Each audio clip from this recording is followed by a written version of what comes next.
নমস্কাৰ বন্ধু-বান্ধৱীসকল, মই এটা নতুন ভিডিঅ'লৈ আপোনালোকক পুনৰবাৰ স্বাগতম জনাইছোঁ। ৰংচাৰৰ সম্প্ৰচাৰিত হৈ থকা বকুল ধাৰাবাহিকখনৰ প্ৰমো বৰ্তমান মুকলি হৈছে।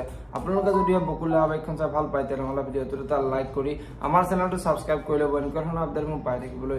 বকুল ধাৰাবাহিকখনৰ আজিৰ খণ্ডত দেখিবলৈ পাব অধীৰে আজি আদিক এতিয়া পিছে তই কি ভাবিছ, তই গাৰ্গীৰ লগত বিয়া হবিনে বুলি আদিক সুধিব। আৰু তেতিয়া আদিয়ে এই পৃথিৱীৰ কোনো শক্তিয়ে মোক গাৰ্গীৰ লগত বিয়াত বহাব নোৱাৰে, লাগিলে মোক দেউতাইও এই কামটো কৰাব নোৱাৰে বুলি অধীৰৰ আগত ক'ব। আৰু তেতিয়া অধীৰে দেউতাই জানো এই কথাটো মানি ল'ব বুলি আদিক প্ৰশ্ন কৰিব।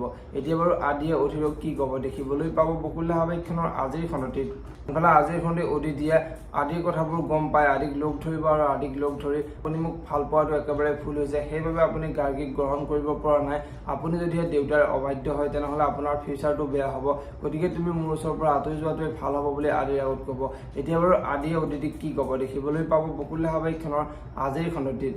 আজিৰ খণ্ডে মন্দিৰা আদি দেউতাকৰ ওচৰলৈ গৈ গাৰ্গী আৰু আদিৰ বিয়াখন হোৱাটো ময়ো বিচাৰোঁ বুলি দেউতাকৰ আগত ক'ব। আৰু এতিয়া দেউতাকে তুমি বিচৰা কাৰণটো কি বুলি মন্দিৰাক সুধিব। আৰু এতিয়া মন্দিৰে আপুনি যি সিদ্ধান্ত লয় সেই সকলোবোৰ সিদ্ধান্ত ভালে হয়, সেইবাবে মই আদিৰ বিয়াখন হোৱাটো বিচাৰোঁ বুলি মন্দিৰে আদি দেউতাকৰ আগত কোৱা দেখিবলৈ পাব। যদিহে আপোনালোকে বকুল ধাৰাবাহিকখন চাই ভাল পায় তেনেহ'লে ভিডিঅ'টোত এটা লাইক কৰি আমাৰ চেনেলটো ছাবস্ক্ৰাইব কৰি ল'ব। এনেকুৱা ধৰণৰ আপডেট মোক পাই থাকিবলৈ ধন্যবাদ।